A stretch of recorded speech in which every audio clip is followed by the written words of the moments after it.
चलिए इस वीडियो में जानते हैं पुरातात्विक स्रोत यानी खुदाई से प्राप्त स्रोत। पुरातात्विक स्रोत का मतलब होता है खुदाई से प्राप्त स्रोत।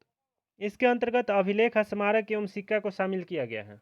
हिंदू देवी देवता से संबंधित पहला अभिलेख वोगजकोई अभिलेख है, जो एशिया माइनर यानी ईरान नामक स्थान से मिला। यह अभिलेख 14वीं शताब्दी ईसा पूर्व की है। इस अभिलेख में 4 हिंदू देवी देवता इंद्र, मित्र, वरुण एवं नासत्य की चर्चा की गई है। भारत का पहला शासक मौर्य सम्राट अशोक था। भारत का पहला शासक कौन था? तो मौर्य सम्राट अशोक था, जिसने अभिलेख लिखवाने की परंपरा प्रारंभ हो गई। इन्हें यह प्रेरणा ईरान के हखमनी वंश के शासक डेरियस प्रथम से मिला। अभिलेख को 3 भागों में बांटा गया है। एक नंबर में शिलालेख, और दूसरा है स्तंभ लेख, और तीसरा है गुफा लेख। शिलालेख को वृहद शिलालेख एवं लघु शिलालेखों में बांटा गया है। शिलालेख को वृहद शिलालेख एवं लघु शिलालेख में बांटा गया। अब शिलालेख किसे कहते हैं? तो शिला लेख जो पत्थर पे लिखे जाते थे उसी को शिलालेख कहा जाता है। शिला मतलब पत्थर, लेख मतलब लिखने की कला। अशोक के बृहद शिलालेख 8 स्थानों से मिले हैं, जिसमें 2 बृहद शिलालेख वर्तमान भारतीय सीमा से बाहर पाकिस्तान में है। ये निम्नलिखित हैं। पहला है मानसेहरा एवं दूसरा सहवाजगढ़ी।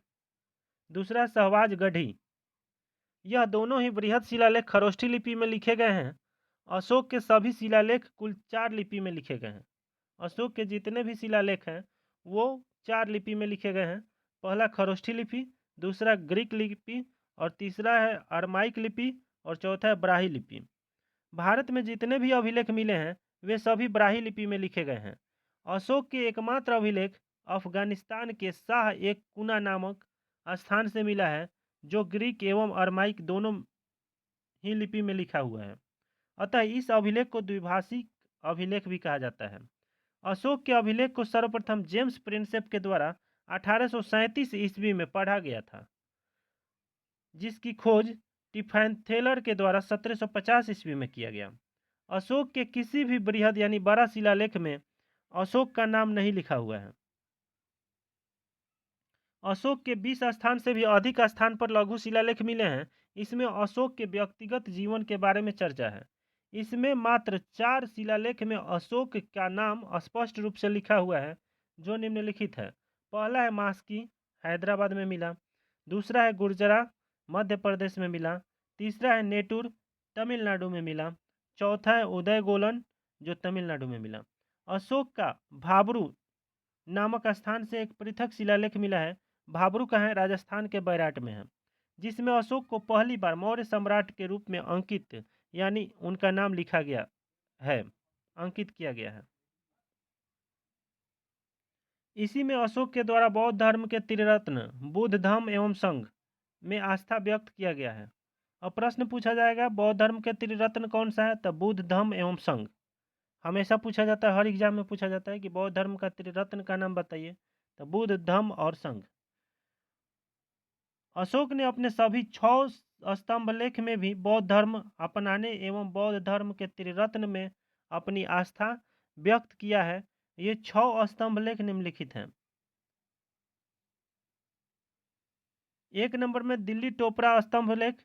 यह अभिलेख मूल रूप से हरियाणा के टोपरा में स्थित था, जिसे तुगलक वंश के शासक फिरोज शाह तुगलक ने दिल्ली में स्थापित करवाया। दूसरा दिल्ली मेरठ स्तंभ लेख।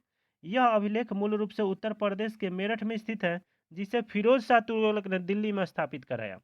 तीसरा है प्रयाग स्तंभ लेख। यह मूल रूप से उत्तर प्रदेश के कौशाम्बी में स्थित था, जिसे मुगल शासक अकबर ने प्रयाग यानी इलाहाबाद में स्थापित करवाया। प्रयाग स्तंभ लेख में मौर्य शासक अशोक, गुप्त शासक समुद्रगुप्त के विजय अभियान की चर्चा की गई है, जो संस्कृत भाषा में लिखा गया है, जबकि अशोक का स्तंभ लेख ब्राही लिपि में लिखा गया हुआ है। प्रयाग स्तंभ लेख पर मुगल शासक अकबर ने भी फारसी भाषा में अभिलेख खुदवाया था। साथ ही जहांगीर के बारे में भी इस स्तंभ लेख से भी जानकारी मिलती है। चौथा है लौरिया नंदगढ़। लौरिया नंदगढ़ बिहार पश्चिमी चंपारण में है, बिहार में है, पश्चिमी चंपारण जिला में। 5वां है लौरिया अरेराज, ये भी बिहार में है, पश्चिमी चंपारण में। यह शीर्ष कमलकार है। 6ठा है रामपुरवा, रामपुरवा कहाँ है? बिहार में है, पश्चिमी चंपारण में। गुप्त शासक समुद्रगुप्त का प्रयाग स्तंभ लेख हरिसेन के द्वारा लिखा गया था, जो समुद्रगुप्त का महासंधि विग्राहक थे, अर्थात युद्ध एवं शांति का मंत्री थे। गुप्त शासक चंद्रगुप्त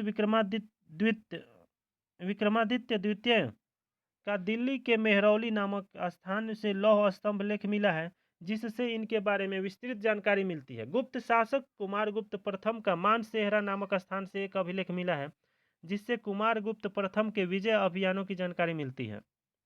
मौर्योत्तर काल में धनदेव का अयोध्या अभिलेख में शुंग वंश के शासक पुष्यमित्र शुंग ने अयोध्या में 2 अश्वमेध यज्ञ करवाए थे। कलिंग नरेश खारवेल का हाथी गुम्फा अभिलेख मिला है, जिससे यह जानकारी मिलती है कि इन्होंने दक्षिण भारत में 3 राज्य चोल, चेर एवं पांड्य को पराजित किया था। शक शासक रुद्रादमन का जूनागढ़ नामक स्थान से एक अभिलेख मिला है, जो संस्कृत भाषा में लिखा गया पहला अभिलेख था। इस अभिलेख से यह जानकारी मिलती है कि मौर्य शासक चंद्रगुप्त मौर्य ने गुजरात के सौराष्ट्र प्रांत में सिंचाई व्यवस्था के लिए सुदर्शन झील का निर्माण करवाया था, जिसका पुनर्निर्माण गुप्त शासक स्कंदगुप्त करवाया। मौर्य शासक अशोक ने बिहार में किया गया स्थित बरावर की पहाड़ी को खुदवाकर 4 गुफा का निर्माण करवाया।